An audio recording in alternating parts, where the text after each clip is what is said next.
The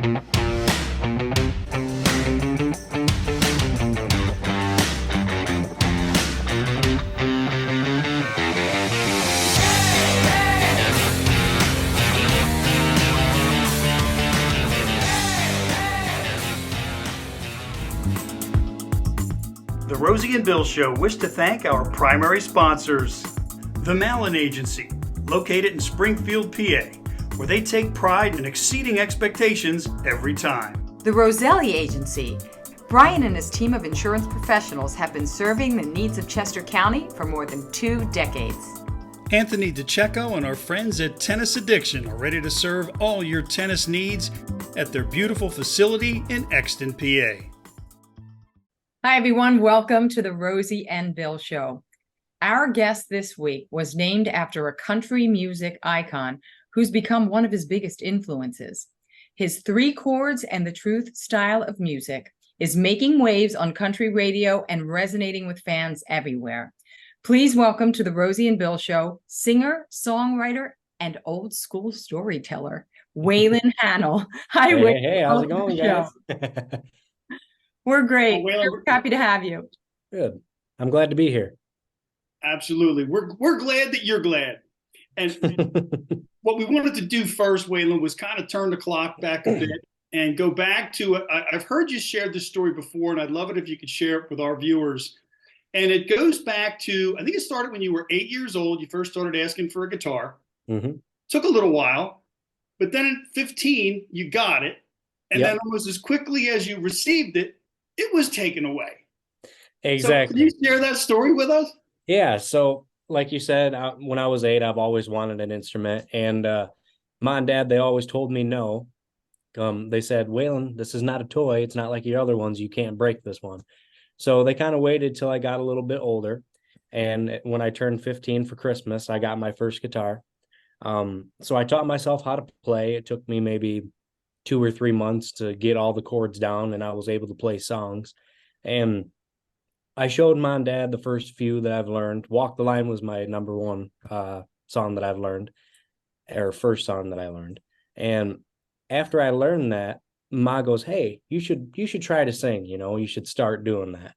And I wasn't really a fan of it. I wanted to play. I wasn't, I didn't know what I was, I just wanted to play, and that's it. So she goes, "Well, people like that stuff. You go to a friend's garage, you're having a party, and you have an acoustic guitar, you bust out a couple tunes. People like that stuff, And I said, no. Well, Ma said, okay. She dropped it, which is weird. And she went to work, and I was 15. I didn't have my license at the time, so I rode the bus. And when I got home from the bus after school the next day, I was looking everywhere for my guitar, and I couldn't find it.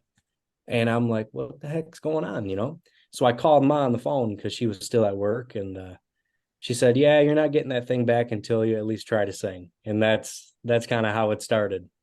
So, and I tried to be strong and push it off, but a month went by, and now I'm starting to lose my calluses in my hand. And so I finally started singing. And without her doing that, I wouldn't be able to talk to you guys and do any of the stuff that I have been.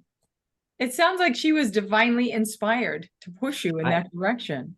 And I don't even know what sparked her to do that. It's probably just because so many people was asking, "Hey, can your song sing Walk the Line?" So, well, Waylon, did you sing before that? Like, did she have an idea that you had kind of a talent, a good voice? No, not really. I mean, I grew up hunting, fishing, trapping. When I was younger, we had probably 10 or at least a half a dozen coon dogs all my life growing up. And, we were in the woods, and my dad would always have Waylon Jennings on the CD player. And, I grew up singing and listening to that, but I never thought it would come to a career, or even thinking of being a career. That's amazing that she was like, "Nope, I want you to sing, and that's it. And you're not getting exactly." And so, okay. Mama gets away. She gently persuaded you to sing. All right. Yeah, gently. We're there. Yes. What inspired you to actually start writing your own songs? And what does a 15-year-old write about? Well, I wrote my first song, I think, when I was 17 years Oh, old, 18. And it was a little down the line after playing and getting in the bars and doing the shows and stuff. And it's kind of fun. I think this is how everybody starts out. There was a girl, and she was in between a guy that she just broke up with and me. And I'm awesome. I'm kidding. But I was trying to bring her over to my side and show her, you know, that I could treat her a lot better than what this other dude was doing. So that went on for probably a half a year or a year. And I said, you know what, screw it. I'm going to try to write a song and win her over. And if this doesn't work, I'm out of luck. So I wrote this song for her, and it's called Nikki's Song. That's the girlfriend's name. And so I wrote it for her, and it didn't work at first. It took her about 2 months. And then she finally caved in and said, okay, I think I like you more now. Yes, but it turned out to be good. We've been dating for 5 years now. Oh my God. I was when you said the girlfriend, I'm like, wait a minute. That sounds like it worked out. Yes, I kept you on a leash there. I kept you wondering. You did. Oh my gosh. Well, Yeah. I'm sure she was flattered by that. Yeah, she cried. She did cry. I wanted to play it for her, a little bit more intimate setting, just alone. And before I know it, her little sister, she was only maybe 12 or 11 years old at the time, and she's on top of the stairs videoing it with her phone. And then she's sending it to her mom, her dad, her other sister, her whole family. And before I know it, people are going, hey, can you play that song? Oh my gosh. And it was a whole deal, but it turned out good in the long run. Are you confident now as a singer? I would feel like I am. Sometimes, different venues, you go out of state and you're not in your same element. Of course, you get a little bit jittery, but as soon as I step foot on stage, and I know this sounds cliche, but I feel like that's where I belong, and it comes out. Well, your voice is really, I don't know, deep and rich and resonant beyond your years. So I think your mother did you proud. I'm trying to do her proud every day. Well, it's Waylon, I think it's definitely working, and I'll echo what Rosie just said about your voice. I mean, the more I listen to, the more I'm just blown away by the tone and just everything about it. It's like you've been singing for a lot longer than you have. And Yeah. I want to just switch a little bit to the writing side. Now, you said you started a couple years after you started playing guitar. But if you were to look at how it is for you now, do you set aside specific times to write, or you just write as an inspiration comes, or how does that part of the process work for you? Yeah, I would say it's more of an inspiration.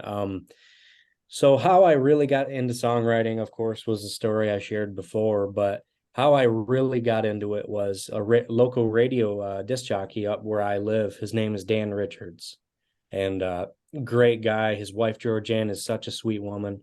And them together, they know a songwriter down in Texas now. He lived in Nashville for about 30 years by the name of Bernie Nelson.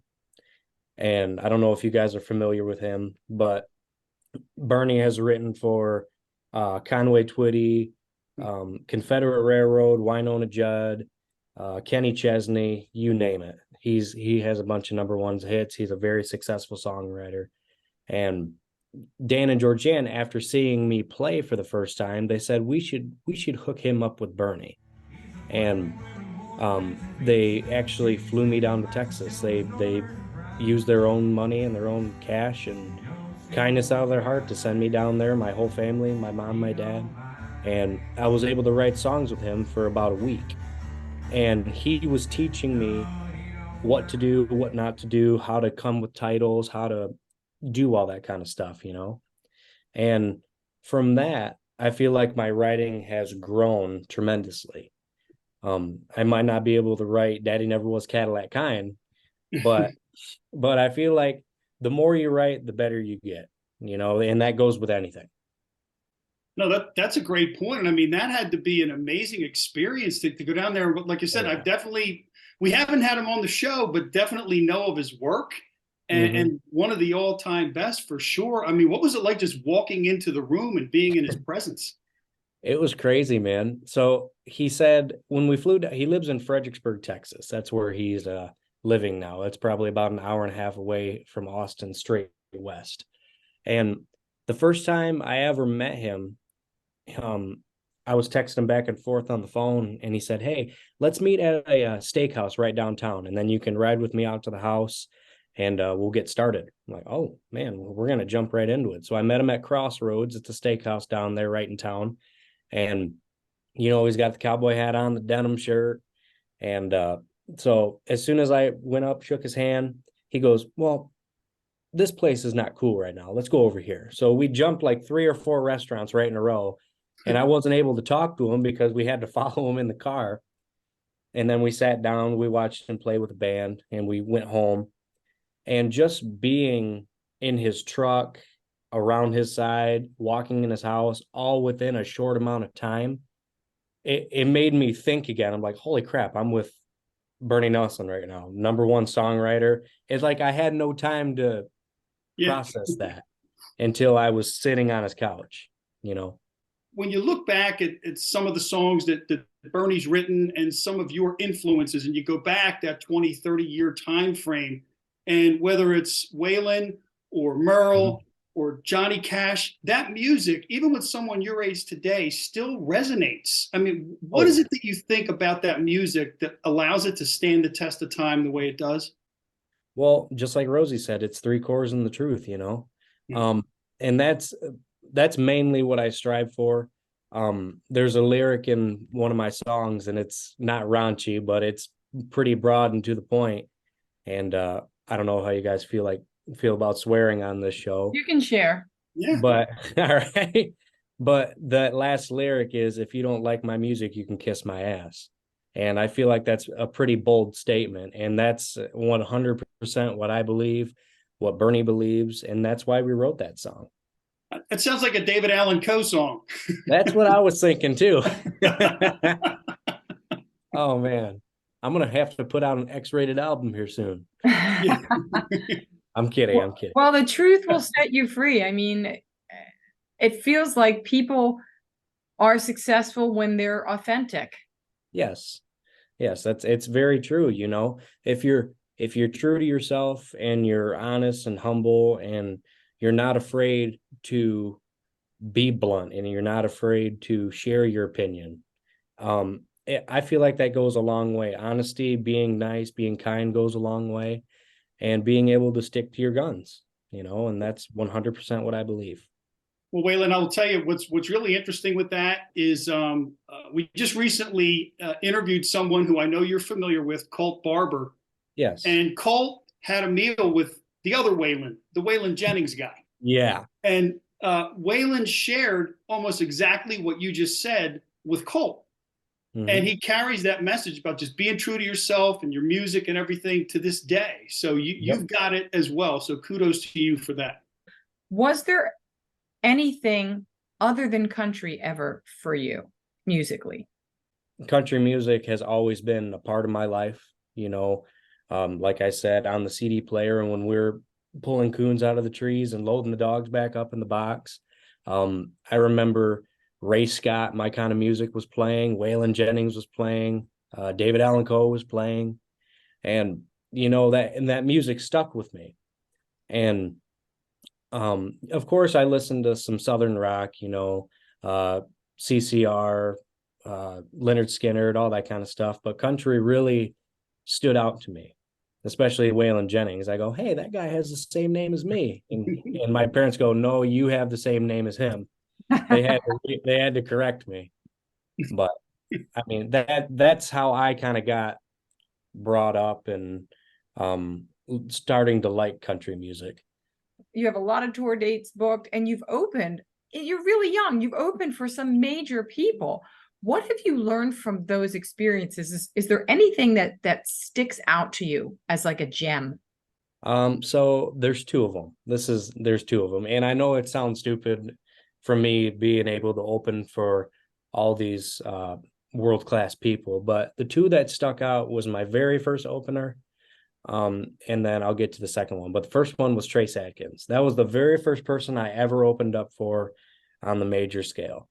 And I was freaking out during my sound check. I was nervous. And this was the first time I've ever been like nervous. There's a guy named Chris. He runs the Capitol Theater in Flint, Michigan. And that's where I opened for Trace. And he goes, "Hey, what are you guys doing for dinner?" And we'll just go down the road. Well, if you want, there's a catered dinner downstairs backstage if you want to stay. Trace's band's going to be there. You guys should join if you want. We're like, dude, hell yeah, let's do it. So me, mom, dad walked downstairs to the back, and they had, masticholi, breadsticks, all that kind of stuff. And so we're sitting there eating, and his band, the tour manager, they're talking, and we sat off to the side. We didn't want to bother him.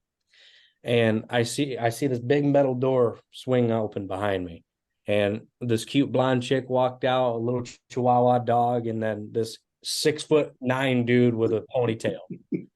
And I go, "Man, who's that?" And I kept looking. I'm like, "Oh, that's Trace Adkins, dude. Holy crap." He just woke up from a nap. He was in his pajamas. His eyes are all bloodshot, So he got a plate he was eating in about an hour.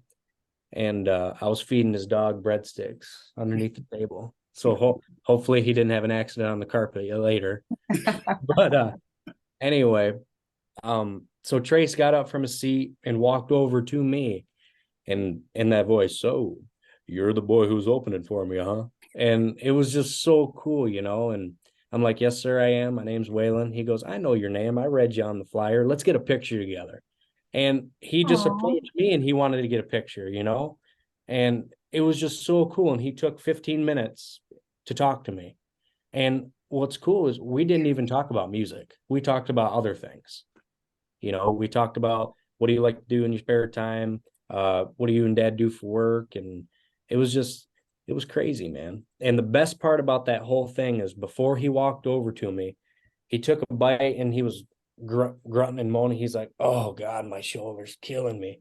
And his wife goes, "Oh, damn it, Trace, I told you not to split all that goddamn wood before we got here." He was out in the woods splitting wood with the mall, and he was complaining about his shoulder being sore. And my dad, we started laughing. We're like, "Dude, we were just doing that yesterday." It was crazy, man.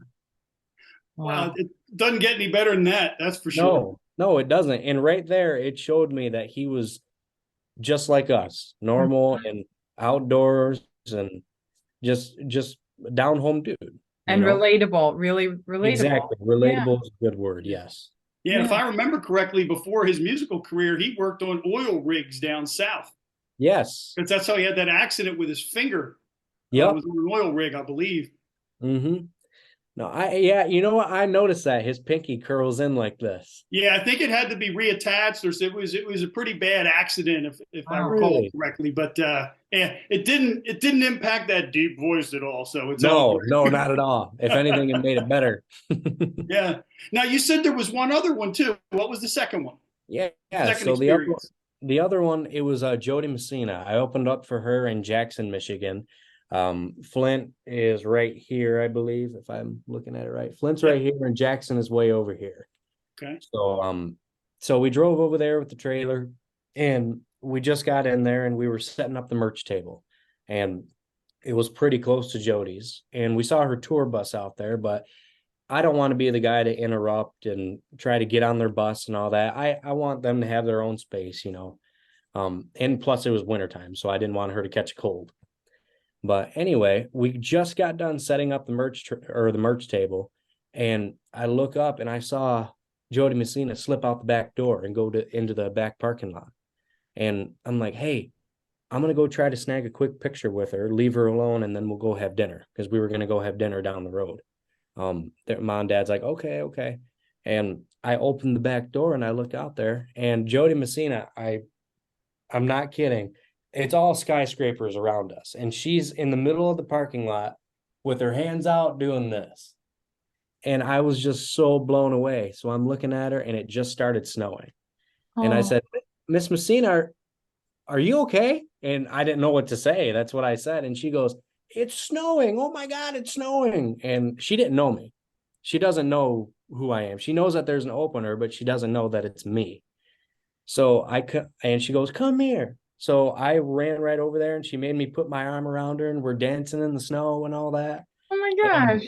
Oh yeah. And I looked down, I said, "Hey, Miss Messina, can I tell you something?" "Yeah, go ahead." I'm Waylon Hanel. I'm gonna be opening for you like in half an hour." "Oh, well, very nice to meet you." And just got like really professional in 2 seconds. And I Oh, said, "You don't have to get professional now. Let's keep dancing." So we did, and we went around the building probably 5 or 6 times, holding hands, just talking. And she was such a sweetheart. oh my Yeah, gosh. did you have a coin by any chance with you? A coin? Yeah, because you could have flipped it and said heads Carolina, tails California. Oh my God, I should have. Hey, I wonder how many times that has happened to her. Yeah. She Well, probably that's she so probably would have great. went, "You smart ass." Yeah. Probably. I Oh, that's love that funny. both of them were so down to earth. And because Yeah. not only does that show how important it is to just be real, like you've talked about already, but just it relaxes the people around them. Yes, it does. And you get better performances and better output from people when you treat them like, equals. Like people, you Yeah. know, it's Yeah. very true.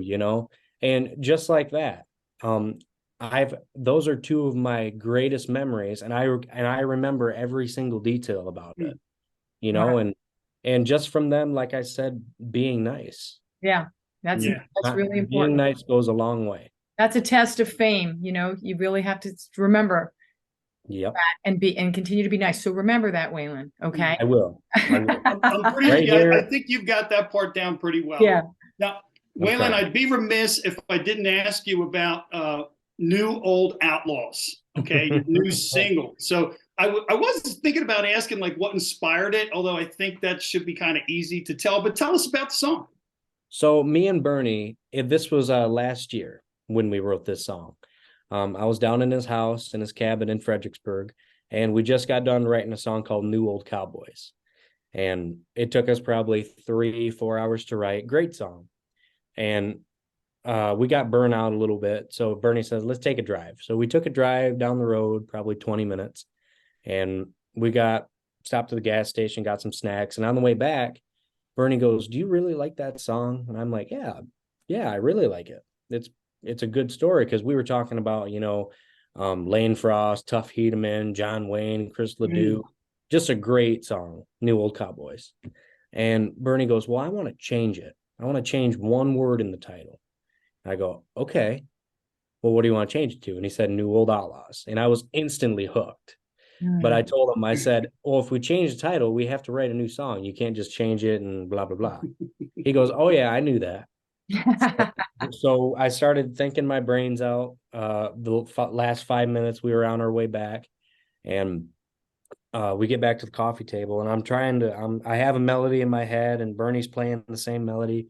And I'm saying, "Man, what could I say in this first verse that'll just pop and just give it that that it needs?" And Bernie just typed out something quick on his computer, and then he goes, "Let's try this." And he said 69 Hemi sitting out in the field. And I was like, what the hell is he thinking? Like, I did not know what way he was going with it. And the more he got into it, 383, 4 on the floor, they ain't making any New Old Outlaws anymore.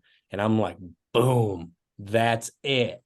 It just, everything clicked, and it made so much sense, because they don't make cars like that anymore. They don't make singers like Waylon Jennings and Johnny Paycheck anymore.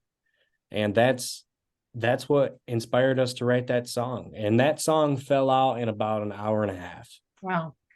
It was crazy, man. Crazy. I love that you're so reverent to those who have come before, and you'll carry the torch. I'm And gonna try. Waylon, we thank you so much for coming on the show. And Thank we you guys for know having me. that you're going to do great, and we look forward to following your career, and you'll have to come back and see us again. Thank you very much for having me. Yeah, for sure. I've had a blast with you guys. Thank you so much. And we'll see you again. And folks, thank you for tuning in. We'll see you next week. Thank you very, very much. So I've done a little bit of writing with a good friend of mine. I've told a lot of people this. His name's Bernie Nelson. I do a little bit of writing with him down in Texas, and we just wrote this song this last February. It's on my new EP. It's available out in the hall. I brought this idea to him, and we sat down and wrote it in about an hour and a half. It's called Gypsy Angels.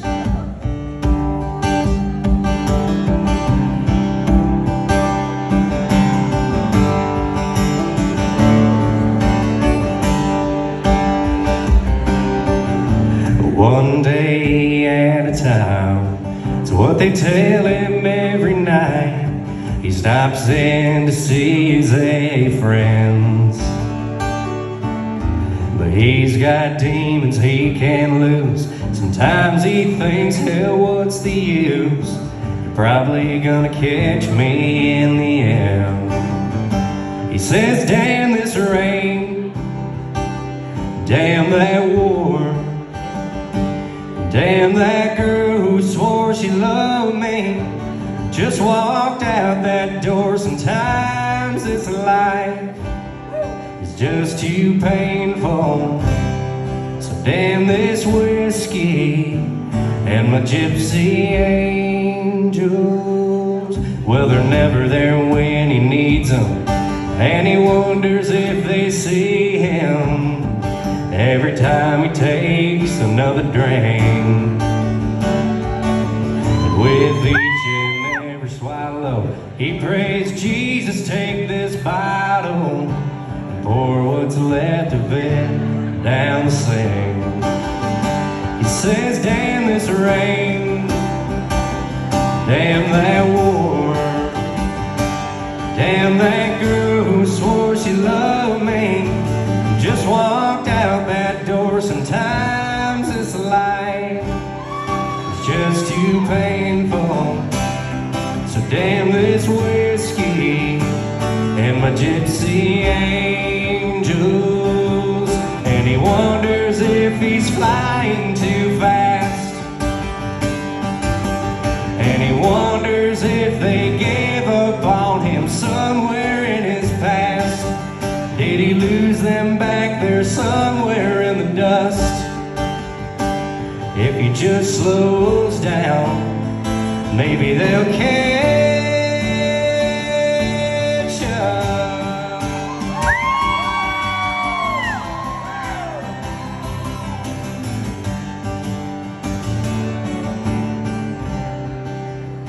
He says, damn this rain, damn that war, damn that girl who swore she loved me and just walked out that door. Sometimes this life is just too painful. So damn this whiskey and my gypsy angels. Damn this whiskey and my gypsy angels.